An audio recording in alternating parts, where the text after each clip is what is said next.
Hello, my name is Komal Patel, and today I'll be sharing how different approaches is theory, framework, and support my understanding of children's in my work as a early childhood teachers.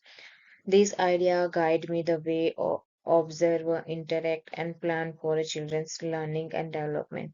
In this presentation, I'll be sharing one historical and one contemporary approach to important child development theory and two national frameworks, EYLF and NQS. This help to shape my teaching and understanding of children's. So let's start. Start with the historical approach with Rosu. He believed that the children develop in stages should learn based on their curiosity and interest. This remind me to be a patient and responsive to the follow children's lead rather than rush them. His idea still influence and how we honor each child growth. Next, we are talking about the historical approach. This is the second one approach with John Locke. Locke had a different perspective. He said that the children are born without knowledge, like a blank slate, and learning happen through the experiences. This teach me to create a rich sensory environment and plan meaningful interaction that support each children's learning journey. And it's about the guiding, not just the instructing.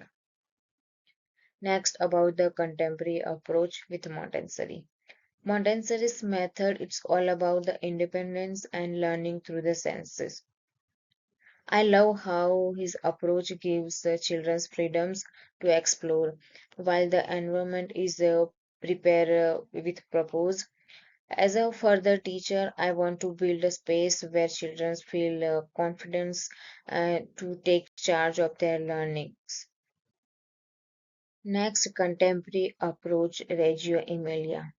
Reggio Emilia approach encourage children to learn through the exploration and expressing themselves in a different way that we call 100 language of children's.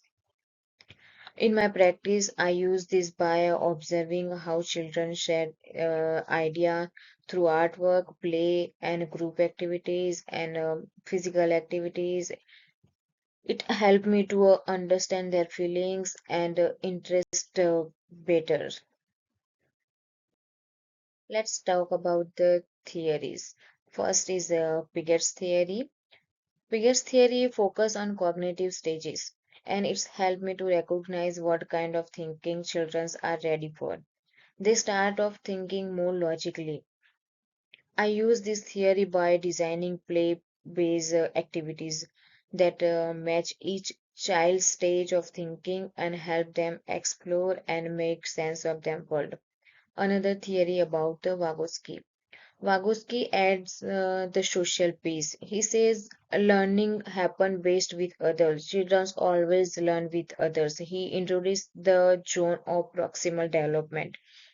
That idea that children learn based with little help from adults. As a teacher, I use this by working alongside children, helping them when they are ready for next challenges. So I am to be a scaffold, a support that grow with child. Next, I'm talking about two frameworks, EYLF and NQS. The EYLF give us five learning outcomes that guide how children develop identity, well-being, and communications. And the NQS gives structures to our work with the seven quality areas. It's help us reflect, improve, and these frameworks make sure to our teaching inclusive, responsive, and professionals. So these are our two frameworks. At the end, I would like to say that this approaches theory and frameworks all come together to shape who I am as an early childhood teachers. They help me see the children as a whole persons capable of growth, creativity, and connection. Most importantly, they remind me to teach with heart, reflections, and respect. They guide me to be a reflective, responsive, and a professional in my role as an early childhood teacher. These all are my referencing, and here I'm finished my presentation here. Thank you.